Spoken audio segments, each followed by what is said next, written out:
कि आप CA inter या सीए फाइनल नवंबर 22 में फेल हो गए हैं। अगर ऐसा है तो ये वीडियो आपको ज़रूर देखना चाहिए, ये आपकी लाइफ बदल देगा। फेल होना कोई बहुत बुरी चीज़ नहीं है, बशर्ते कि इससे कुछ सीखा जाए। लेकिन अगर फेल होकर अगर हमने उससे कुछ सीखा नहीं तो वेस्टेज ऑफ टाइम होगा और ये टाइम खराब होता जाएगा। और अगर मान लीजिए हमने इससे कुछ सीखा है तो सक्सेस से पहले अनसक्सेस जाना कोई बहुत बुरी बात नहीं है, बहुत ज़्यादा टाइम खराब नहीं होगा, यह आपकी लाइफ को चेंज कर देगा। अब हम किस तरीके से इसको एज ए इन्वेस्टमेंट कर सकते हैं, फेल होने को भी इन्वेस्टमेंट बना सकते हैं। ये इन्वेस्टमेंट बन सकता है कि वेस्टेज ऑफ टाइम इन्वेस्टमेंट में कन्वर्ट हो सकता है, बशर्ते कि आपने अपने फेल्योर से कुछ सीखा हो, अपनी कमियां पता करी हो, और ये कमियां पता करी हुई हो और उसको अगर आप दूर कर लेते हो तो कोई बात नहीं, थोड़ा सा टाइम खराब हुआ लेकिन आप डेफिनेटली पास हो जाओगे और आप आगे बढ़ जाओगे।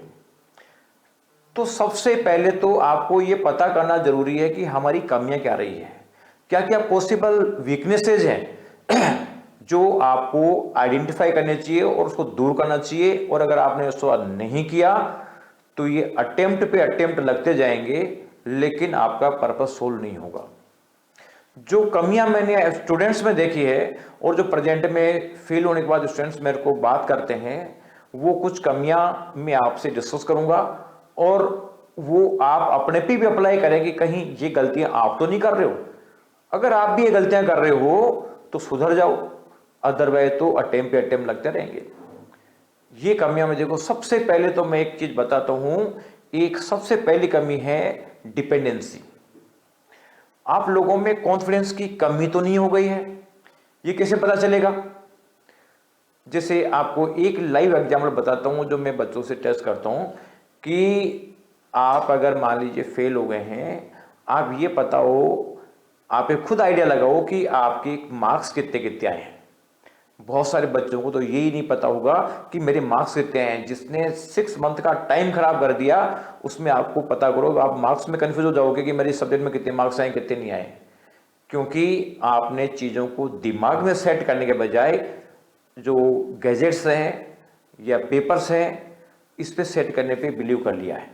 ये चीज़ें माइंड में सेट होनी चाहिए, नहीं कि आपकी हेल्प लोग नहीं, मैं देख के बताता हूँ मोबाइल में कि मेरे कितने कितने मार्क्स आए।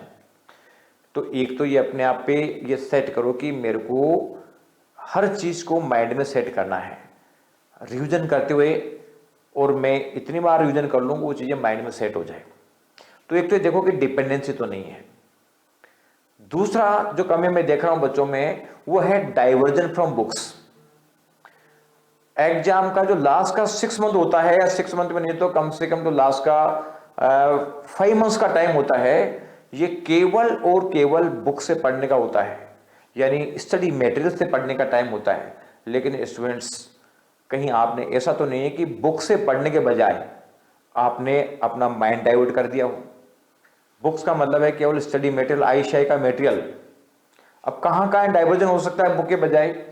जिसे मान लो आपको लगता है कि यार रिवीजन करने के लिए मैं कोई यूट्यूब वीडियो की हेल्प लेता हूँ, या आप जहाँ से क्लास ले रहे हैं उस वीडियो की हेल्प लेता हूँ, या कोई मैराथन देख के उससे रिवीजन कर लेता हूँ, या कोई दूसरा बुक्स पढ़ के, क्वेश्चन बैंक पढ़ के, या दूसरे के नोट्स पढ़ के और उससे मैं हेल्प लेकर तैयारी कर लूँ। अगर इस तरीके का डाइवर्जन हुआ है तो आप ट्राई कर लो कितनी बार आप इस तरीके से डाइवर्ट हो चुके हो, कहीं कहीं में दूसरी बुक्स पढ़ने में, क्वेश्चन बैंक पढ़ने में, दूसरे के नोट्स पढ़ने में, यूट्यूब वीडियो देख के या अपने क्लासेस का वीडियो देख के उससे रिवीजन करने में। अगर इन चीज़ों में डाइवर्ट हुए हो तो ये चीज़ें इस तरीके की है कि इन चीज़ों की वजह से चीज़ें आपके पास में गैजेट में तो है, मोबाइल में है, रिकॉर्डेड है, आपके माइंड में नहीं है। माइंड में जब भी जाएगी जब आप कम से कम 4 बार रिवाइज करो। अगर आपने लास्ट के 5 मंथ में 4 टाइम रिवीजन कर लिया, चाहे आप 60% मैटर का करो, तो आप फेल नहीं हो सकते। लेकिन ये जो डाइवर्जेंस है, ये डाइवर्जेंस बहुत प्रॉब्लम क्रिएट करते हैं। आपको लगता है कि हाँ नहीं नहीं इससे मेरे को तैयारी हो गई है, लेकिन प्रिपरेशन जब ही होगी जब आप जूझोगे, प्रिपेयर से प्रॉब्लम से जूझोगे। जैसे प्रॉब्लम है आपने देखा गया, चलो यूट्यूब से देख लेता हूँ, कोई वीडियो से देख लेता हूँ, क्वेश्चन बैंक देख लेता हूँ, इसका मतलब है कि आप में वो चीज स्ट्रोंग हुई ही नहीं। स्ट्रोंग जब होगी जब आप प्रॉब्लम का फेस करोगे। अगर प्रॉब्लम फेस नहीं करोगे तो ये प्रॉब्लम आएगी आएगी। इसके अलावा प्रेजेंट में एक बहुत ज्यादा प्रॉब्लम है, वो है सोशल मीडिया। सोशल मीडिया आपका टाइम किल कर रहा है। सोशल मीडिया इतना टाइम खराब करता है कि आज की डेट में इसका कंपैरिजन अगर हम शराब से करें तो ये शराब से ज़्यादा हार्मफुल है। लोग शराब पी के सो तो जाते हैं, यहाँ तो वो सो भी नहीं पाता है और टाइम किल पे किल करता जाता है। एक वीडियो देखता है, दूसरा आता है, दूसरा देखता है, तीसरा आता है, तीसरा देखता है, चौथा आता है, सारा टाइम खराब कर देता है। तो अब ये देखो, ये गलतियां तो आप नहीं कर रहे हो। अगर ये गलतियां कर रहे हो तो इमीडिएटली इन गलतियों को आपको दूर करने की रिक्वायरमेंट है। तो अब आपको क्या करना चाहिए, ये भी मैं आपसे डिस्कस करूंगा कि व्हाट टू डू नाउ। आपको क्या करना है, आपको क्लासेस दोबारा लेनी चाहिए या फिर आपको रिवीजन करना चाहिए। तो इसके लिए मैं आपको बताऊंगा कि आपको दो तरीके की चीज देखनी पड़ेगी कि पास होने के लिए एक तो सब्जेक्ट की नॉलेज चाहिए और एक रिवीजन चाहिए, 4 बार रिवीजन चाहिए। तो अगर सब्जेक्ट की नॉलेज है जो 90% बच्चों में होती है तो उनको क्लासरूम की रिक्वायरमेंट नहीं है, और क्लास ले भी लेंगे तो उनके लिए हार्मफुल है, यानी वो उससे फेल होंगे, पास होने के बजाय उल्टा उनको नुकसान होगा। अब ऐसे कौन से स्टूडेंट्स हैं जिनको क्लासरूम की रिक्वायरमेंट नहीं है, जैसे मान लो जिसने बोथरूप का एग्जाम दिया हो और 800 में से 400 मार्क्स पासिंग के चाहिए, लेकिन वो अगर अराउंड 300 के आसपास मार्क्स ले आता है, इसका मतलब है कि उसमें नॉलेज तो है, रिवीजन की कमी है। जैसे एक ग्रुप दिया, 400 में से 200 चाहिए, अगर 150 के आसपास आ जाते हैं, इसका नाम नॉलेज है। वो अगर मान लीजिए कोई कोचिंग से क्लासेस लेता है, कोई ऑनलाइन क्लास लेता है, वो उसके लिए सबसे ज़्यादा हार्मफुल है, क्योंकि अगर वो रिवीजन कर लेता है 4 बार, चाहे 60% मैटर का ही रिवीजन कर ले, तो वो डेफिनेटली पास हो जाएगा। लेकिन अगर वो क्लासेस लेगा तो जितने मार्क्स बिना क्लास लिए रिवीजन करके ला सकता था उतने मार्क्स भी नहीं आएंगे।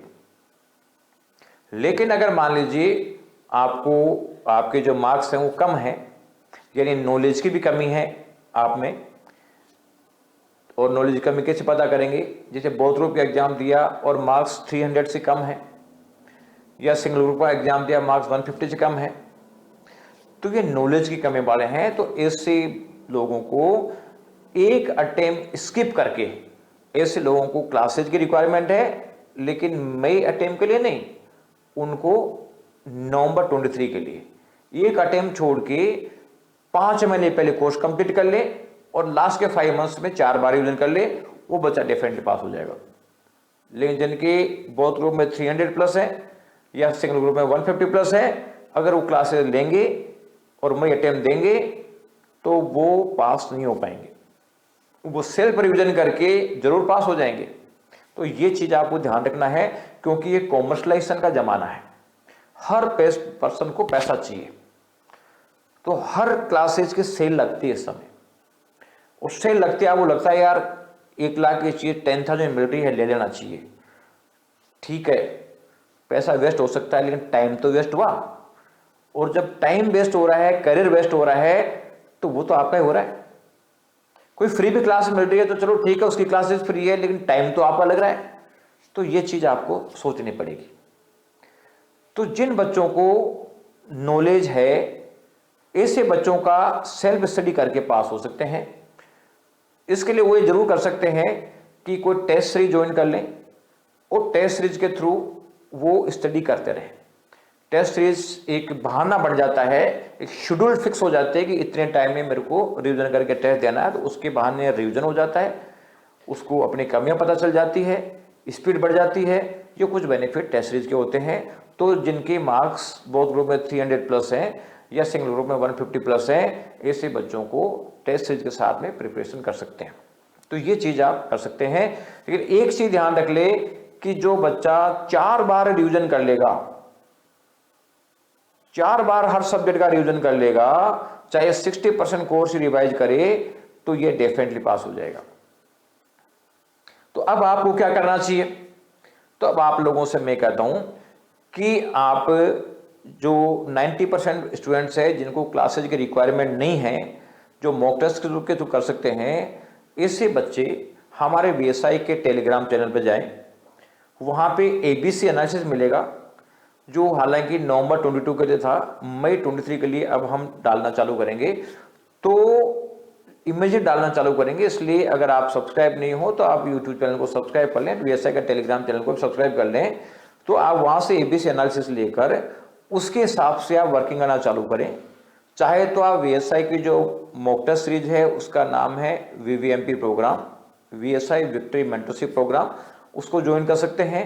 उसमें आपको कॉपी चेक करी हुई मिलेगी टेस्ट की, साथ में आपको जो गाइडेंस भी मिलेगा कि आपको कैसा वर्क करना चाहिए और कैसा नहीं करना चाहिए, इस तरीके से वर्क कर सकते हैं। और रही बात क्लासेज की, तो क्लासेस की रिक्वायरमेंट केवल 10% स्टूडेंट्स को ही है, और वो भी लेना चाहते हैं तो केवल नवंबर अटेम्प्ट के लिए, ये नवंबर अटेम्प्ट के लिए, मई अटेम्प्ट के लिए क्लासेस लेना हार्मफुल है।